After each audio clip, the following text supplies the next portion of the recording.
ഇന്നിവിടെ ഈ ആഴ കയത്തിൽ മുങ്ങിപ്പോയിരിക്കുന്നത് ജനങ്ങള് വഴിപാടുകൾ നേരുന്നു. കുറെ പേര് കയറെടുത്തോണ്ട് വരുന്നു. വലിയ വളമെടുത്ത് കൊണ്ടുവന്ന് കയത്തിലേക്ക് ഇട്ട് അതിലേക്ക് ഇറങ്ങാൻ ശ്രമിക്കുന്നു. അപ്പോഴാണ് ഗുരു ഉയർന്നു വരുന്നു. ഒരു കയ്യിൽ കരിക്കൽ പ്രതിഷ്ഠ, മറു കൈ കൊണ്ട് മടന്ന് കിടന്നു നീന്തി അടയ്ക്കെത്തി ആ ശില കഴുകി കരയ്ക്ക് കയറി ഒരു ശിലയിൽ വെച്ചു.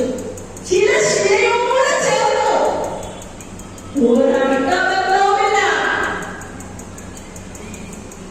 ഒരു വജ്രപശയുമില്ല.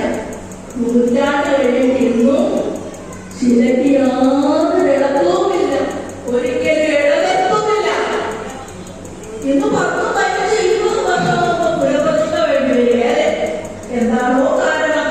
ഒരു പക്ഷേ ഈ അഷ്ടബന്ധത്തിലെ ആണെങ്കിലും അതിന്റെ എന്തെങ്കിലും രാസപ്രവർത്തനമോ അല്ലെങ്കിൽ തമിഴ്നാട്ടിൽ നിന്നും ആന്ധ്രയിൽ നിന്നും ഒക്കെ വരുന്ന പൂവുകൾ, വിഷമുള്ള പൂവുകളുടെ വിഗ്രഹം നിർമ്മിക്കുമ്പോൾ അതുമായി ചേർന്ന് പ്രതിപ്രവർത്തനം നടത്തുന്നതോ എന്തോ പ്രതിഷ്ഠ പലപ്പോഴും പുനഃപ്രതിഷ്ഠിക്കേണ്ടി വരികയാണ് ചെയ്യുന്നത്.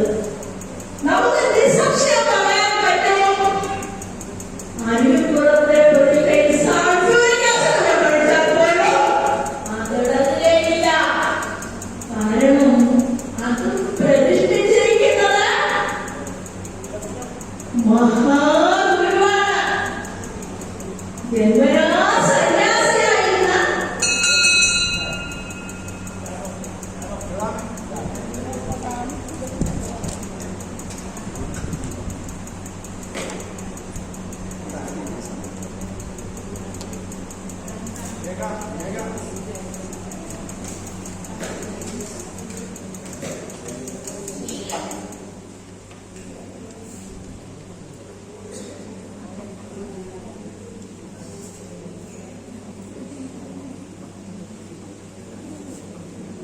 ഇവിടെ സമാധി ഉടനെ സമയമായി.